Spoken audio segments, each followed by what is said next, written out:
Hello my dear friends, welcome my YouTube channel. Okay, कैसे हो आप सभी? अच्छा है, मैं ठीक हूँ। और लगता है शायद आप लोग सभी ठीक ही होंगे। सभी की प्रिपरेशन अच्छी चल रही है। हाँ, चल रही है, हमारी भी अच्छी चल रही है। आप लोगों को देख के हम भी अब थोड़ा सही चल रहे हैं, सही ट्रैक पे हैं और खुश है थोड़ा। हाँ, ओके। हाँ, इससे पिछली वीडियो में जो डिस्कशन हुई थी अपनी, जो फ्रेश जो बच्चे जो अभी अपनी प्रिपरेशन को स्टार्ट कर रहे हैं, तो बुक को लेके हुआ था और कैसे कैसे कुछ चीजें जो आप लोगों को फॉलो करनी है उस पे अपनी डिस्कस हुई है। तो इसमें अपने पीटी के सिलेबस पे डिस्कस कर लेते हैं थोड़ा सा, क्योंकि थोड़ा सा वीडियो लंबी हो जाएगी अगर मेंस का करेंगे, तो मेंस का हम इससे नेक्स्ट वीडियो में कर लेंगे। तो अभी तो पीटी पे ही कर लेते हैं हम। वैसे तो आप सभी को ये तो पता होगा कि पीटी में कितने टेस्ट होते हैं, कितने एग्जाम होते हैं। तो वो तो आपको पता ही है कि जैसे दो एग्जाम होते हैं, एक होता है जीएस, जीएस 1 और सी सेट। तो आपको पता है जीएस में कितने क्वेश्चन आते हैं?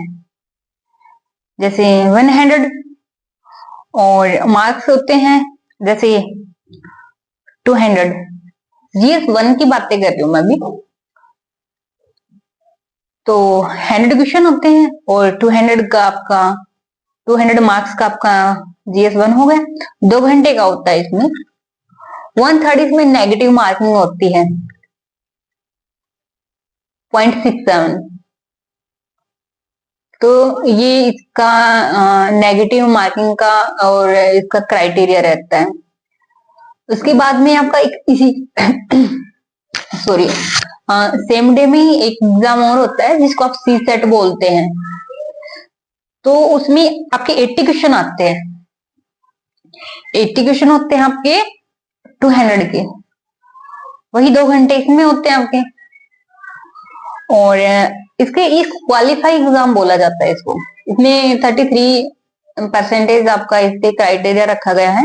वही 1/3 इसकी नेगेटिव मार्किंग रही है अभी भी है 0.83। तो एक आपको पता है, एक जैसे 80 क्वेश्चन हो गए तो एक क्वेश्चन कितने मार्क्स का हुआ? 2.5। तो क्वालिफाई इसका जो है नेचर इस एग्जाम का सी सेट का, तो इसमें हमें कितने क्वेश्चन मतलब कि 33 200 का हो गया, तो 33% लेने हैं। समथिंग हमें 27, मतलब कि बगैर गलत की, जैसे हमें कोई भी क्वेश्चन जैसे हमारा गलत हुआ ही नहीं सी सेट में अकॉर्डिंग यूपीएससी। क्योंकि आपको पता है कि हमारी कुछ जैसे अलग अलग इंस्टीट्यूट की अलग अलग वो रहती है, आंसर की रहती है। तो जो यूपीएससी की जो आंसर की रहती है उसके अकॉर्डिंग अगर हमारा कोई भी क्वेश्चन गलत नहीं हुआ, अगर 27 क्वेश्चन अगर हमारे सही हो जाते हैं और 2.5 का एक क्वेश्चन मार्क्स का एक क्वेश्चन है, तो हमारे कितने हो गए? 66 मार्क्स का।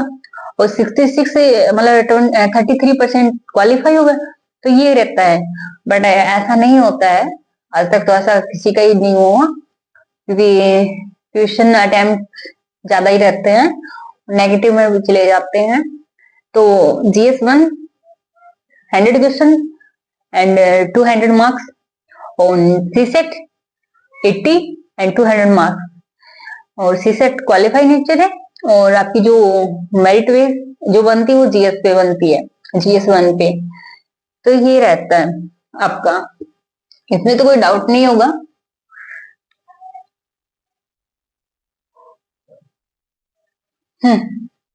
ओके, चलो नेक्स्ट है। नेक्स्ट आपका है कि सिलेबस से यूपीएससी पीटी का प्रीलिम्स का हम सिलेबस पे थोड़ा डिस्कस कर लेते हैं।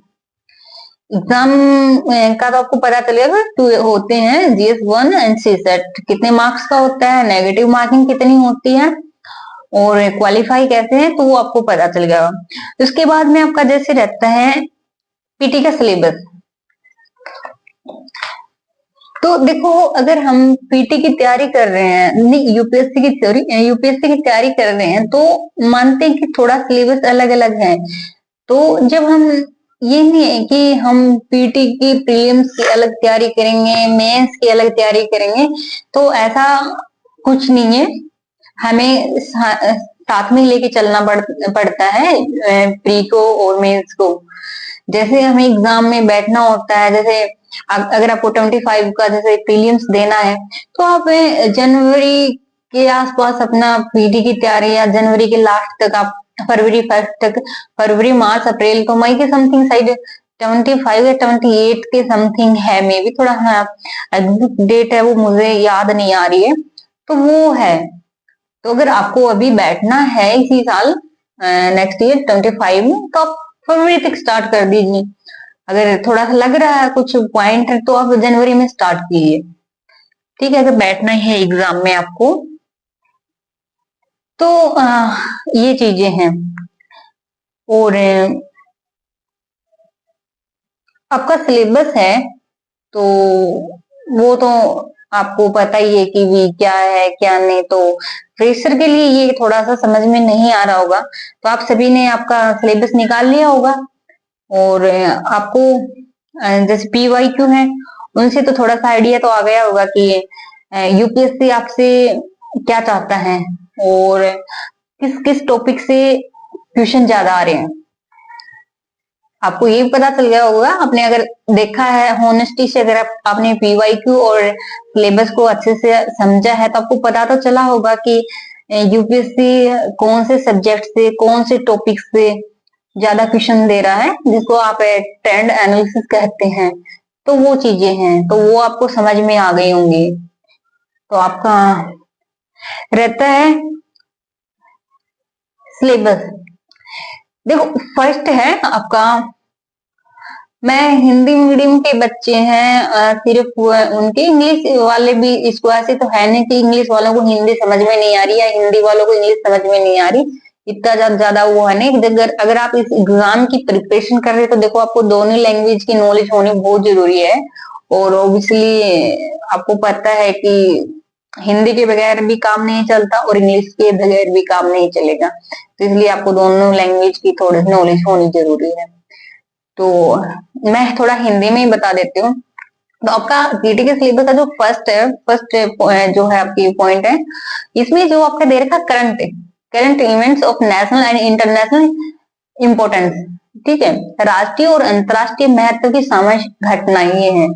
तो जो अभी बिल्कुल फ्रेश बच्चे हैं, तो उनके लिए तो यही है कि एक बार आप अगर न्यूज़पेपर कोई फॉलो कर रहा है, जैसे कि जिसकी अच्छी इंग्लिश है, द हिंदू अगर फॉलो कर रहा है, तो अच्छा है, कोई दिक्कत नहीं पड़ी, बहुत अच्छी चीजें हैं, और यूपीएससी के पॉइंट ऑफ व्यू से अच्छा होता है। अगर थोड़ा सा जिसकी है डाउन, तो वो इंडियन एक्सप्रेस कर लीजिए, ज्यादा भी इसमें सोचने वाली बात नहीं है। आप मैगजीन को एक बार रहने दीजिए, क्योंकि आपको नहीं पता होगा कि कहाँ से कैसे क्या है। देखो, वैसे तो यूपीएससी के एग्जाम का जो पॉइंट ऑफ व्यू से प्रिपेयर की जाती है, बट आपको नहीं पता चलेगा कि इसमें से क्या पढ़ना है, क्या छोड़ना है, क्या चीजें हैं, बस वो चीजें रहेंगी। तो एक बार आप इसको थोड़ा सा इग्नोर ही करिए। न्यूज़पेपर लाइटली हर रोज आप फॉलो कर रहे हो, तो सही है। और जैसे जैसे आप मेच्योरिटी आपकी बढ़ेगी, जैसे जैसे आप आगे चलो, तो आपको पॉइंट, हर एक चीज आपकी जो कुछ डाउट है वो भी क्लियर हो जाएंगे। तो ऐसे तो है नहीं कि आप जब ये कर रहे हो, यूपीएससी प्रिपरेशन कर रहे हो, तो मेच्योर तो आप हो, और आपने बहुत कुछ सोच समझ के इस जर्नी में कदम रखा। तो ये तो है नहीं कि आपने किसी ने कह दिया और चल मेरा भाई हम भी कर लेते, तो ऐसा कुछ नहीं है। आप समझदार तो लगते हो मेरे को, ऐसी बात नहीं है, हो यार। ओके, दूसरा आपका है Indian history and national movement का, भारत का इतिहास और भारतीय राष्ट्रीय आंदोलन। तो इसके लिए मैंने आपको बुक बताई थी 11th 12th की एनसीईआरटी, ओल्ड लेना है, मोर देन इनफ, एक बार आप वही पढ़ो। यहाँ से आपके कुछ कंसेप्ट क्लियर हो जाएंगे, और कुछ डाउट है वो भी, और यहाँ से आपका बेस अच्छा मजबूत बनेगा, और यहाँ से आपके पीटी के क्वेश्चन भी अच्छे बन जाते हैं। अगर आपने इसको अच्छे से बारीकी से कर लिया, अच्छे से इसकी आप रीडिंग कर रहे हो ना, तो आप पीटी के फिर क्वेश्चन लगाओ, फिर देखो आपको पीवाईक्यू आपको समझ में आएगा, और क्वेश्चन भी पूछे जाते, बनते भी हैं। ठीक है। आपको देखा होगा, जैसे हमारे सीनियर्स हैं, वो कहते हैं कि हम मैंने ये बुक पढ़ी, मैंने वो बुक पढ़ी, यहाँ से क्वेश्चन, तो उन्होंने बताया क्या होता है कि उनके पास में या तो किसी की पंचवर्षीय योजना होती है, और हमने भी वो गलतियां की भी, हम उन्हीं को दोष नहीं, उनको नहीं बोलेंगे या फिर किसी को दोष नहीं देंगे, हमारी भी गलतियां नहीं है। और हमने एनसीईआरटी पढ़ ली, अलग बुक पढ़ ली, ठीक है, तो वो एक भटकाव है ना, वो हर किसी के स्टार्टिंग में हर किसी के आता है। तो आपसे यही है कि एक बार ये सब चीजें आप मत कीजिए, जो हमने गलतियां की वो आप मत कीजिए। एक बार आप एनसीईआरटी फॉलो करके आप पीवाईक्यू देखिए, वन सेकंड थर्ड, तीन आप रीडिंग मार के फिर आप पीवाईक्यू देखिए। क्या आपको लगेगा कि आपका यहाँ से क्वेश्चन पीटी का बन पा रहा है या नहीं बन पा रहा है? क्या आप मेंस का क्वेश्चन यहाँ से आप समझ पा रहे हो या नहीं समझ पा रहे? क्या आप कुछ कर पा रहे हो? तो एनसीईआरटी, यहाँ से आप एनसीईआरटी का देखिए, फिर आप देखिए, फिर आपको लगता है कि मुझे आप परचेज करना चाहो तो बाद में स्पेक्ट्रम कर लेना, बट एक बार मत करना।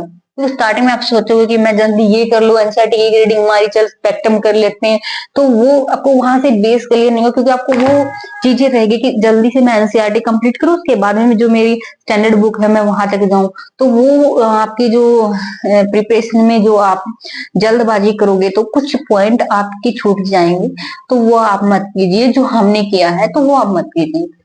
बहुत अच्छे से बारीकी से इत्मीनान से आप एनसीईआरटी को फॉलो करें, अच्छे से आप उनको पढ़े, एक रीडिंग मारे, दो तीन ऐसे करके आप उनको करो, उसके बाद आप अपने पीवाई को देखो। तो 11th 12th की ओल्ड ले लेना। और थर्ड टॉपिक आपका India and world geography, Bharat एवं विश्व का भूगोल, भारत एवं विश्व का प्राकृतिक सामाजिक आर्थिक भूगोल। इसमें आपको कुछ भी नहीं, मैंने देखा है, मैंने एग्जाम का जो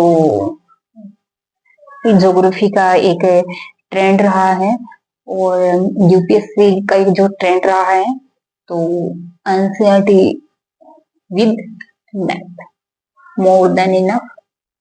आप 6th 12th करना, 11th 12th मत करना, क्योंकि कुछ चीजें हैं जो आपकी 6th की बुक में मिलेंगी। 6th क्लास की जो बुक है 6th क्लास की, तो आपको लगता है कि यार छोटी, ये तो 7th की में भी है, 8th की में है। जब आप सभी बुक को है ना ऐसे खोल के और उनका जो इंडेक्स होता है ना, तो आप वो देखोगे ना, तो कॉमन कॉमन आप उनमें से चैप्टर उठाओगे, तो वो सारी चैप्टर आपको 6th से लेकर 10th तक जो चैप्टर है वो आपके 11th और 12th में मिलेंगे। ऐसी बात नहीं मिलेंगे। एक बार मैंने भी करके देखा था, मुझे भी लग रहा था यार मैं ऐसे कर लेती हूँ, बट मैंने भी क्या किया, 11th से 12th कर ली थी, तो फिर बाद में मैंने देखा कि यार जो 11th की बुक में है, जो 6th क्लास की बुक में है, वो कुछ चीजें यहाँ नहीं दे रखी, और जो 7th में है वो वहां नहीं दे रखी। तो वो ये नहीं कि 11th 12th, अगर आपको ज्योग्राफी की करनी है तो 6 सॉरी आप 12th तक लेना है। तो 3 पॉइंट आपके क्लियर हो गए। उसके बाद में आता है आपका polity and governance, Indian constitution.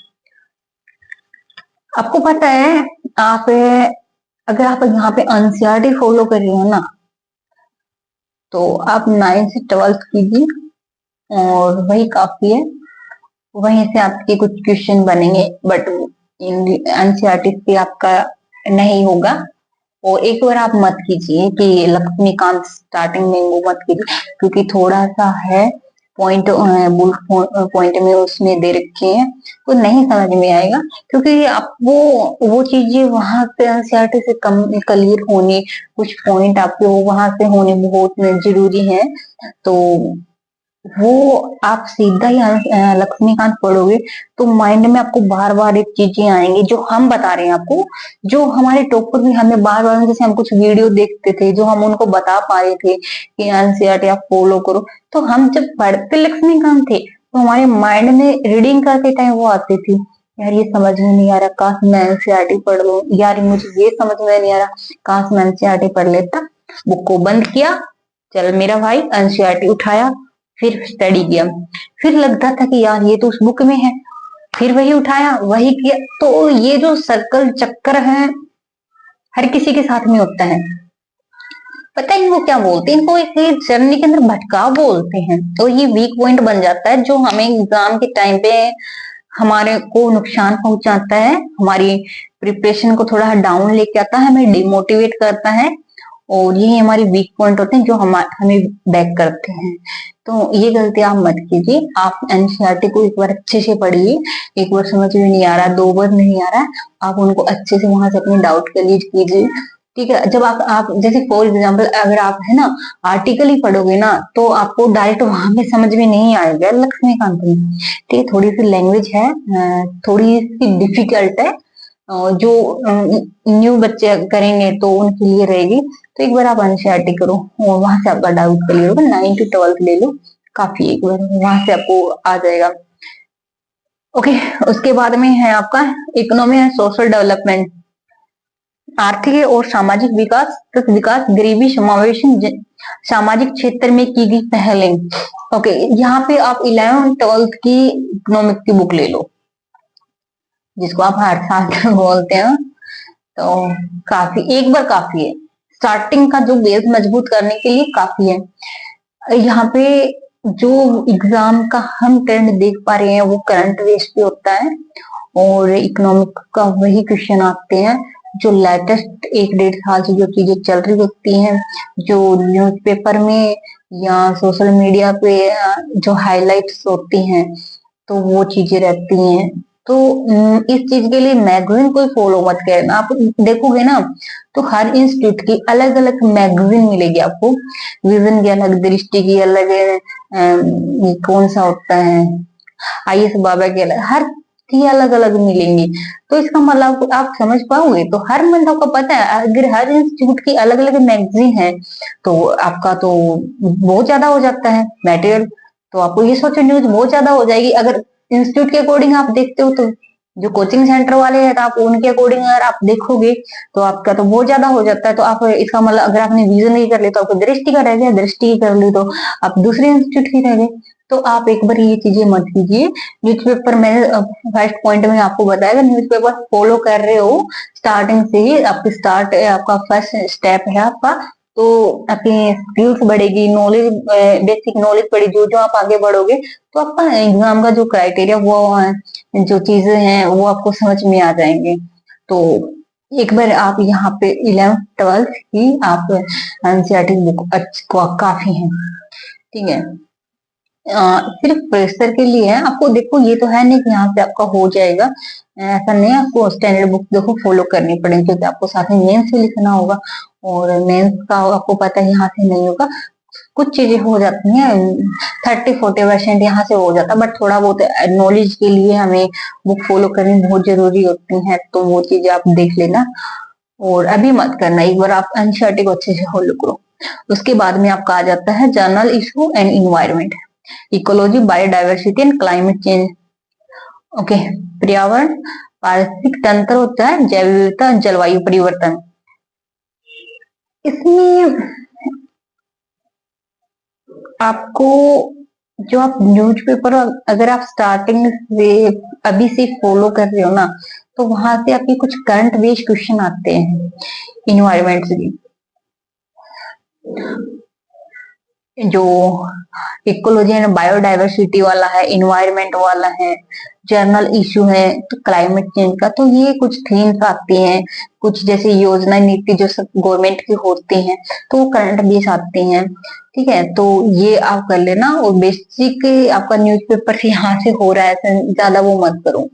ठीक है, और लास्ट बाद में आपका थोड़ा सा यहाँ से कुछ कंप्लीट हो जाता है, आपको बेस लग रहा है कि यहाँ से, तो फिर आप एक है ना क्विक बुक आती है दृष्टि की, अच्छी बुक है, इन्वायरमेंट की बहुत अच्छी बुक, अच्छे से आप उसको पढ़ोगे, रीड करोगे तो वहां से आपके अच्छे से क्वेश्चन बन भी पा रहे हैं।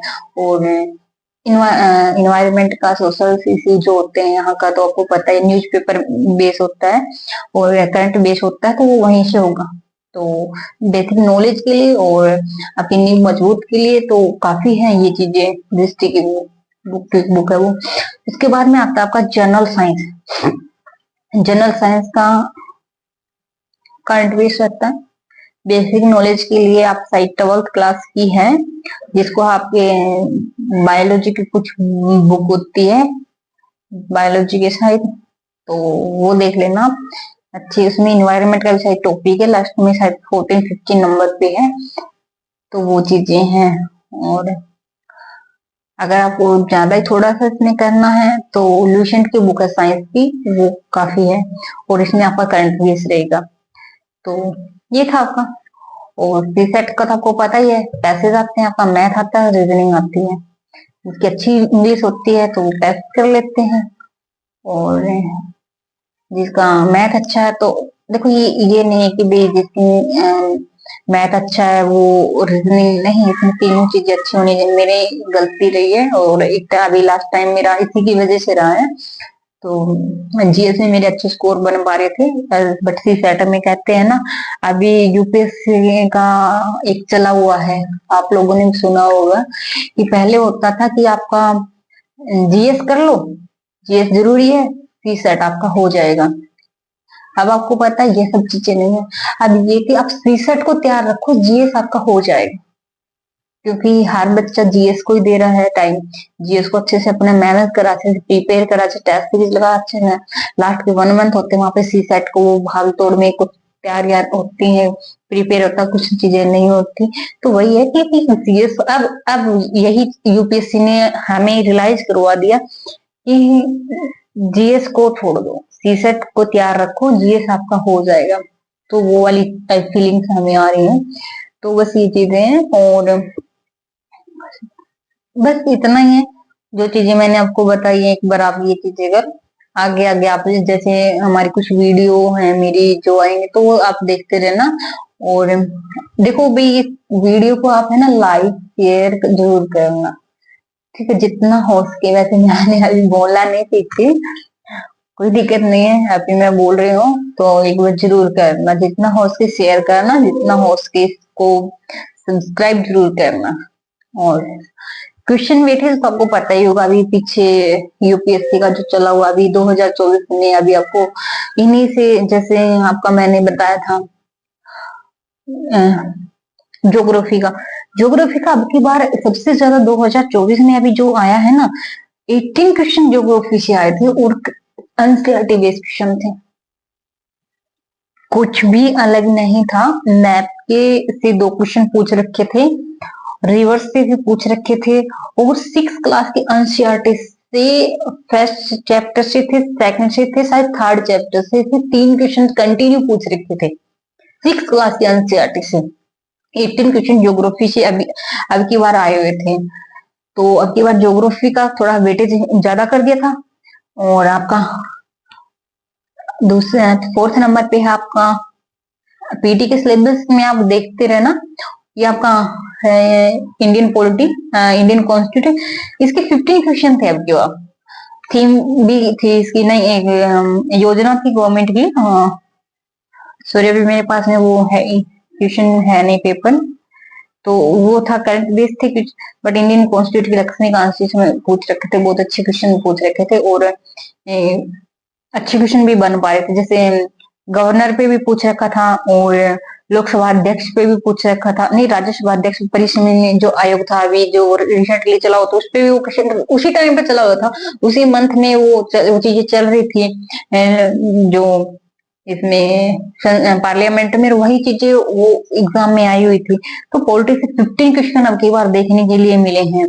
उसके बाद में आपका आता है इकोनॉमिक्स वाला 5 नंबर जो पॉइंट्स है आपका, वहां 14 क्वेश्चन था, कुछ चीजें भी करंट बेस्ड थी, और वहां पे मैंने एक चीजें देखी, तो एनसीईआरटी के शायद 2 या 3 क्वेश्चन वहां से बहुत अच्छे से देख पा रही थी कि मैं अच्छा था, और अच्छा था। देखो देखो सिलेक्शन होना न होना वो चीजें अलग है, बट वो हमारी कुछ कमियां रही हैं। तो मेरा सी सेट देखो कमजोर था, और मैंने उसको इतना टाइम नहीं दिया, तो वो चीजें रही है मेरी। तो जीएस में सही स्कोर बन रहा था मेरा, और इकोनॉमिक्स का यहाँ पे 14 क्वेश्चन आए हुए थे। उसके बाद में आपका इन्वायरमेंट के 15 क्वेश्चन थे, करंट बेस्ड क्वेश्चन थे, और इस डिस्ट्रिक्ट क्विक बुक से आए हुए थे कुछ क्वेश्चन, और अच्छे से हमें उसको हम टैकल कर पा रहे थे। अच्छा था, ट्रेंड अच्छा था अबकी बार यूपीएससी का। 23 का तो आपको पता ही है, सभी की हवाएं निकल गई थी, बट अच्छा था। ठीक है, देखो पेपर डिफिकल्ट जब 23 ने दिया है ना यूपीएससी ने, तो उससे कोई फर्क नहीं पड़ता।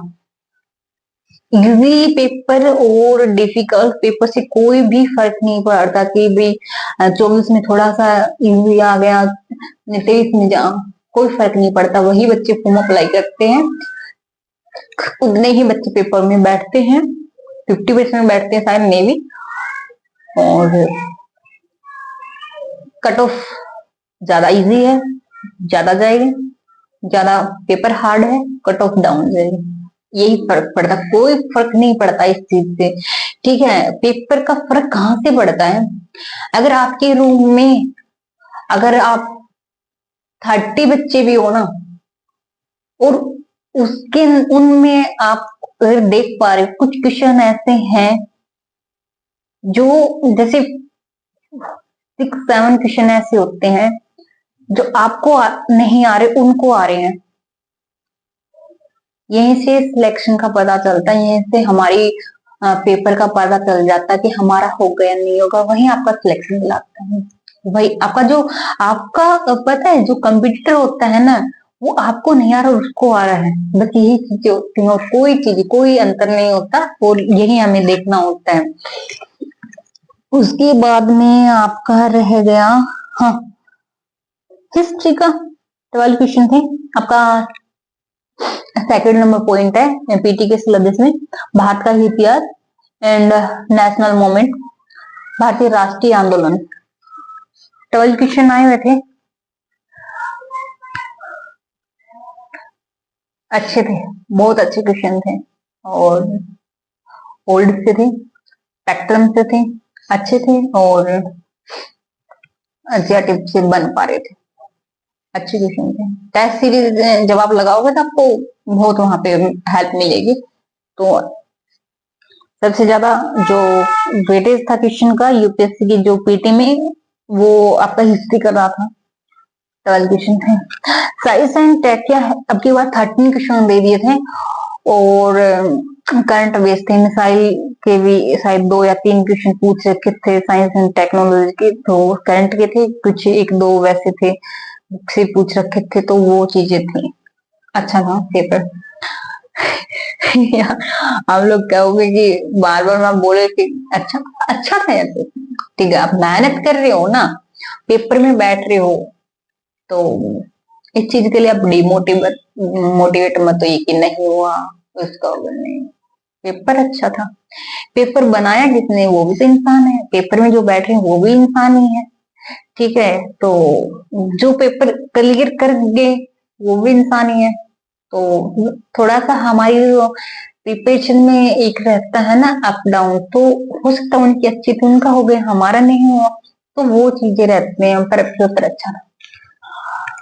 आईआर सोशल से था, 13 क्वेश्चन आए थे, मिसलेनियस के 13 क्वेश्चन थे, और यही आपके कट ऑफ में रहता है। यही वो चीजें हैं जो आपका सिलेक्शन लेके आते हैं, हो जाता है आपका, कोई दिक्कत नहीं है। साइंस के लिए आपको सोल्यूशन देख लेना एक बार अच्छी है, और पॉलिटिकल लिए आपको एनसीईआरटी 9 से 12 ले लेना। उसके बाद में तो आपको पता ही है, बाइबल पढ़ना ही है, ग्रंथ बोलते हैं तो यूपीएससी का, लक्ष्मीकांत को। ठीक है, हिस्ट्री का ओल्ड लेना 11 to 12, और ज्योग्राफी के लिए 6 to 12 लेना। इसको पॉइंट को आप बिल्कुल भी इग्नोर मत करना, इसको डिनाई मत करना, बहुत ज्यादा तकलीफ होगी जब आप इन चीजों को आप नहीं करोगे। एनसीईआरटी काफी है, more than enough to enough. यहाँ पे आपको मेंस के अच्छे क्वेश्चन बन पा रहे हैं, जैसे आपका डिजास्टर मैनेजमेंट के कुछ टॉपिक अच्छे बन पा रहे हैं, जैसे ये थे क्लाइमेट के क्वेश्चन वहां से आ रहे हैं, आपका फ्लड वाला वहां से आ रहा है, अच्छे क्वेश्चन बन पा रहे हैं वहां से। और इन्वायरमेंट का तो डिस्ट्रिक्ट बुक है, अभी प्रेशर हो न्यूज़पेपर पे टिके रहो अपना, कुछ नॉलेज बढ़ेगी आपकी वहां से। इकोनॉमिक के लिए आपको 11th to 12th ले लो, एनसीईआरटी काफी एक अपना बेस मजबूत करो। 4 महीने मैंने बोला है, अच्छे से करो, उसके बाद में आपको पता चलेगा। शीर्षक जिसका मैथ कमजोर है, कोचिंग कोई अच्छा मैथ जैसे करवा रहा है वहां से करना, और इंग्लिश अच्छी है वो अपना न्यूज़पेपर को फॉलो करना अच्छे से। तो शीर्षक का बाद में अभी देखो, ज्यादा वो मत लो, आप इतनी हड़े मतलब इंसान ही हो, और ज्यादा लेने से आपको पता दिखते हैं आपको ही आ जाएंगे, तो ज्यादा मत सोचो। Okay bye. आपका कुछ पॉइंट है मेंस का नेक्स्ट वीडियो में करेंगे, अभी ज्यादा नहीं है।